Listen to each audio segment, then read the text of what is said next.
Let me chat for a second. Excuse my hair, it's a little meh. But, so, I'm not going to bring up the specific case that kind of started this conversation in my head and online, because I don't know a lot about the case itself, but I think y'all will know what I'm referencing about the young black boy that I guess was on a trip with his friends, and there were several white boys, and he came up missing, and then his body was found, and he is no longer with us, and they are investigating it. And every day I hear something new about the investigation, and it's all very ominous, right? When a bunch of people leave somewhere and one doesn't come back. I mean, we've seen it again and again with different cases that have raised huge alarm bells from I mean, you know what, we don't have to get into that, but the reason I'm saying this is because some of the dialogue I'm seeing surrounding this case, and granted, I understand that there's a lot of frustration, especially when something happens to our children, and the optics aren't good, right? So one of the dialogue that I have been seeing is that we have to stop taking our black children into spaces that are predominantly white, and like people are making comments like, oh, I would have never let my kid go with those kids, like I would have known they weren't going to be safe and things like that. And then I've started seeing some people, some black people post pictures of them at sleepovers with all their white friends, and sometimes they're the only black person in the picture, sometimes there's one or two, and they're talking about how, like, they've never had an unsafe experience, and it's not fair to just sort of blanketly loop everyone into things like that. And I tend to agree with that in general, because I do not like most generalizing statements, like anything where you say, oh, if this kind of people are around, or this is bound to happen, you just know it's going to happen, like that. I don't dig any of that usually. But the people saying that immediately got backlash, because then there are other African American or black people saying, why are y'all jumping at the chance to defend what looks like, people attacking us, and you guys are always ready to defend white people and say, oh, they're not that bad and stuff like that. And by the way, if you're watching this, I hope that you are like calmly listening to me, because I'm just trying to, have this conversation, right? So anyway, so those are some of the comments. And while let me start with this. Trauma is real. And the trauma that is collective trauma is real. And in our country, I'm an American woman, United States of America, born, black, queer, Christian, neurodivergent, female. And so I know what we got going on around here. And collective trauma is a thing, and sometimes when you see certain images, it automatically freaks you out. And yes, the idea of a young black man disappearing when all his white friends came home is no doubt a traumatizing feeling, because you can't help but wonder what happened. But and was it racially targeted? Like, why is why? But then I do understand, and like I said, I don't know this case enough, so I'm just trying to be broad. When a lot of people are together and something goes wrong, there's so many ways it can go wrong quickly, because, socialized behaviors are a thing, and herd mentality is a thing, and especially if they're young, a lot of people do something quickly, freak out, and they don't do it the way they're supposed to do it, and who knows what happened. Things could not be race related. It could just be bullying. It could be an accident. It could be anything, but it doesn't take away from the collective trauma we have from hearing about the case, right? So here's what I have to say about that, though, is that while I understand and respect that there are reasonable feelings of distrust, there are reasonable feelings of why is this happening, that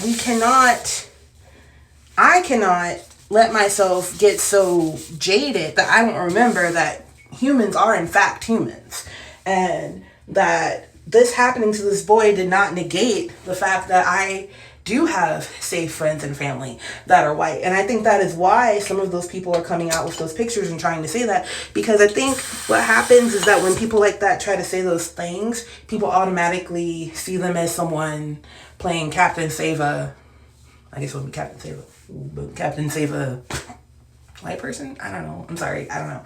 But, they see it as someone just automatically trying to come to a defense and like, oh, Uncle Tom kind of way. It ain't that bad, y'all kind of way. But honestly, I don't think that's what it is sometimes. Now, for some people, it might be. Again, I don't like generalizations. I will never speak for all people of any sort.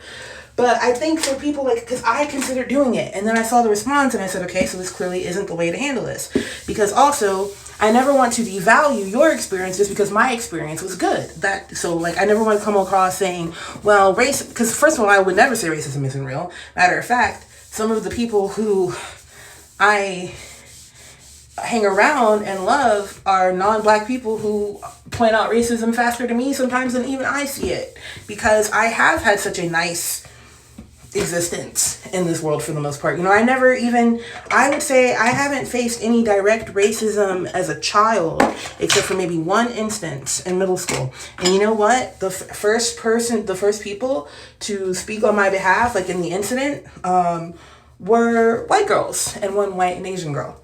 So, I just don't have that experience, but I'm definitely not going to say that other people my age don't have that experience from going to predominantly white institutions and stuff like that. And I never even saw my institution as predominantly white because I was so used to, so I grew up in Chicago at first, from 0 to 8 and a half.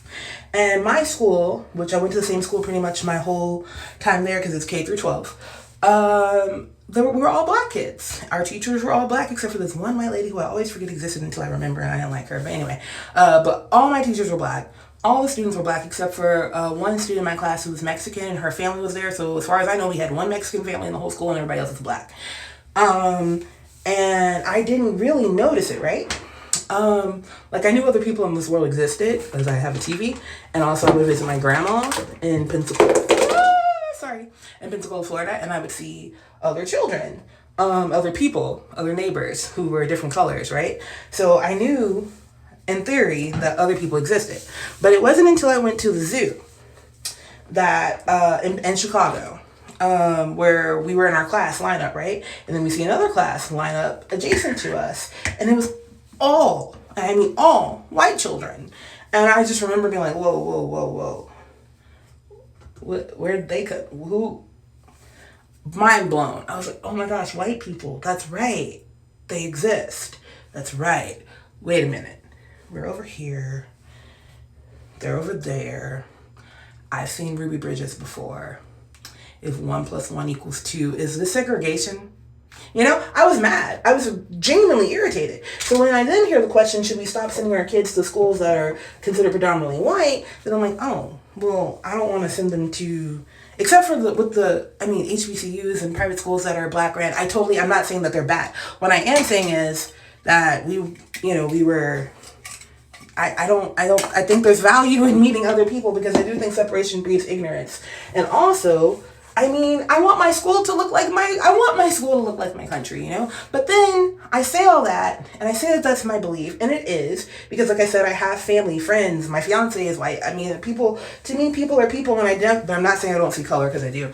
But I say all that because I genuinely think that we should be experiencing this world together, but then I also realize that this is not the same environment that I went to school in. Things have changed in a short amount of time. My students that I was teaching just a couple of years back and students today are experiencing a level of racial terror that little me would have had their mind blown. I would not have believed it was possible to be spoken to the way some of our kids are being spoken to by their peers in this year. Because I would have been floored to hear in 2008. So imagine when I hear that one of my students had a classmate in the hallway tell her that all she's ever going to do is end up in jail anyway or get shot by the police because black people don't do anything but sell drugs. Meanwhile, that kid has several black teachers who they actually liked on most days. And you know what I mean? So it's a different world. So I don't know how to answer, but I don't think the answer is separation. And I don't think that everybody trying to share their experience of not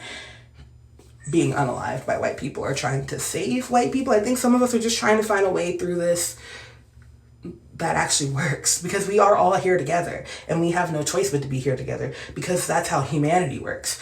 I don't know what to do. All right, those are just my free thoughts of the day.